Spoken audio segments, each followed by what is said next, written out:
आपने एक मकान सेट किया हुआ है, आपको पता है कि आपको अब उसमें जाना है, आपको वहाँ पर शिफ्ट होना है और आपको उसमें शिफ्ट होने के पहले ही कोई आपका मर्डर कर दे, तो आपको कैसा लगेगा? चौंक गए ना सुनकर?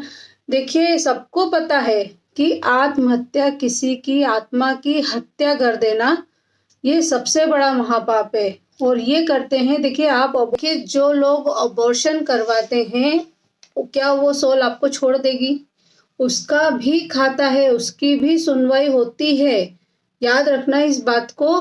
देखिए, आत्महत्या कहते हैं इसे, किसी की आत्मा की आपने हत्या कर दी। देखिए, जो बच्चा अभी संसार में आया ही नहीं, कहते हैं कि जब हम किसी को गाली देते हैं ना, तो 302 धारा हमारे ऊपर लगती है।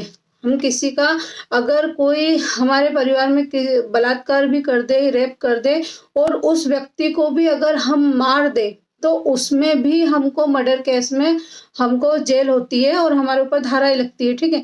लेकिन जो बच्चा गर्भ में आया है, जिसने अपने माँ बाप, मतलब आपको माँ बाप बनने का आनंदित किया, जो 84 लाख भटक कर अपना उद्धार करने के लिए प्रकृति ने उसको मानव शरीर दिया है और आपने उसको आने से पहले ही उसको औजार इंजेक्शन देकर, जहरी दवाएं से और औजारों से उसके टुकड़े टुकड़े काट कर उसको बाहर निकलवा दिया, तो ये क्या है?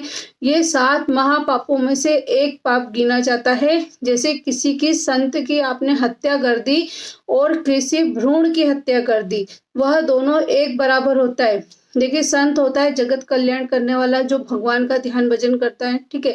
और जो भ्रूण होता है, जो हमारे पेट में गर्भ होता है, उसमें जो बच्चा रहता है, वो 5 महीने बाद उसको सारी स्मृति आ जाती है और वो भगवान से प्रार्थना करता है कि बस अब मुझे इस गर्भ से निकाल और मैं अब जैसे ही बाहर जाऊंगा तो मैं अपना उद्धार करूंगा।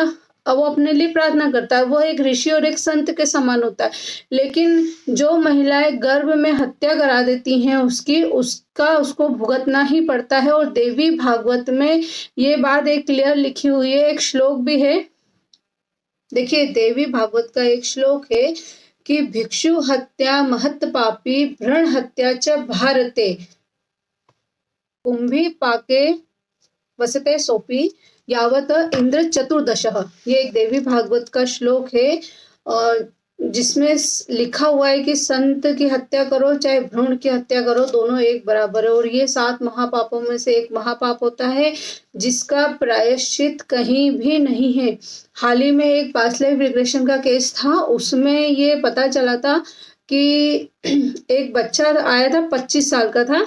बच्चा तो नहीं बोलेंगे उसको, लेकिन उसकी माँ का कहना था कि ये बहुत परेशान करता है। क्या परेशान करता है? जैसे कुछ एग्जाम वगैरह देने जाता है तो इसकी आंखें ना ब्लर हो जाती है, इसको दिखना बंद हो जाता है, धुंधला दिखता है और इसको ठंड नहीं लगती है। उसकी माँ ने बताया था इसको ठंड भी नहीं लगती है। और जो घर पे जो फैमिली फोटो टंगी रहती है ना, ये उसको भी उठा उठा के फेंक देता है, उसकी माँ ने बताया। तो बोले ये क्यों होता है? बोले हमने, बोले इसके सिर में यहाँ पे है ना ऐसे ऐसे, बोले कुछ ऐसा लगता है इसको कि कोई बैठा हुआ है सिर पे, यहाँ पे गले में लगता है, यहाँ पेट में लगता है। बोले ऐसा लगता है कि कोई बैठा हुआ है। तो उन्होंने एमआरआई भी करा ली, सब करा लिया और कुछ भी नहीं निकला उसमें। लेकिन जब उन्होंने पास्ट लाइफ रिग्रेशन कराया तो उसमें पता चला कि जब वो लड़के से बात की तो वो लड़का तुतला कर बोला। उनने पूछा क्या नाम है तुम्हारा? उससे पूछा गया कि क्या नाम है तुम्हारा? तो लड़का तोतली भाषा में बोला, जबकि वो 25 साल का था। और वो बोला कि मेरा तो कोई नाम ही नहीं है। मैंने बोला अच्छा। बोले फिर आपको ठंड क्यों नहीं लगती है? कुछ नहीं, चुप। तो उससे पूछा गया कि कौन हो तुम, क्या हो तुम? तो बोले ठंड क्यों नहीं लगती है? बोले क्यों ठंड लगेगी? वो बोला कि अभी तो हम पैदा ही नहीं हुए, मतलब तुतला कर, तोतली भाषा में बोला अभी तो हम पैदा ही नहीं हुए। तो बोले फिर ये फोटो फ्रेम उठा उठा के क्यों फेंक देते? घर में किसी भी मतलब फैमिली की फोटो लगती है, अपने माँ बाप की और तुम्हारी लगती है बच्चों की, क्यों फेंक देते? बोले उसमें तो हमारी फोटो ही नहीं है। ऐसे इशारा करके, उंगली से इशारा करके बोला कि उसमें तो हमारी फोटो नहीं है, तो तोतली भाषा में। तो जब उसको छोड़ के जब उसकी माँ से थोड़ा पूछा पास्ट का, तो उसकी माँ ने बताया कि जब ये पैदा हुआ उसके पहले भी मैं गर्भवती हुई थी और मुझे 2 ट्विन्स थे पेट में। गर्भवती थी, जुड़वा बच्चे थे।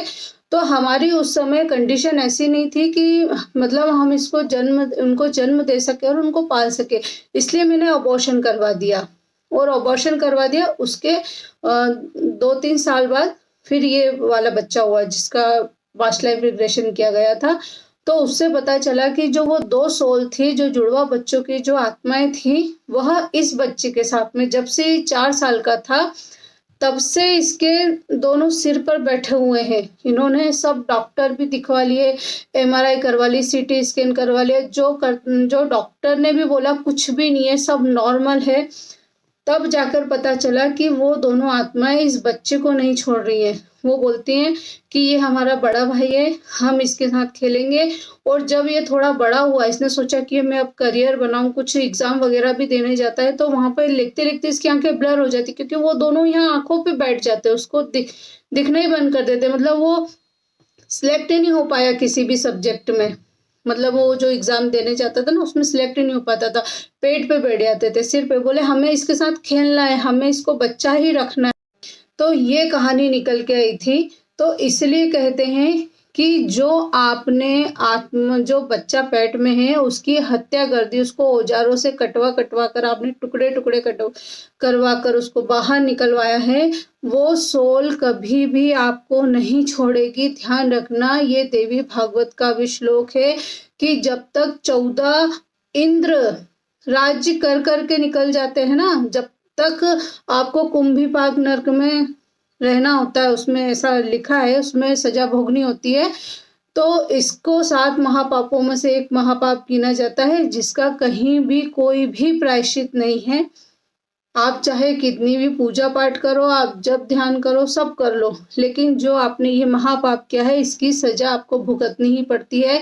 इसलिए इस महापाप से बचें आप, गर्भ की हत्या ना कराएँ।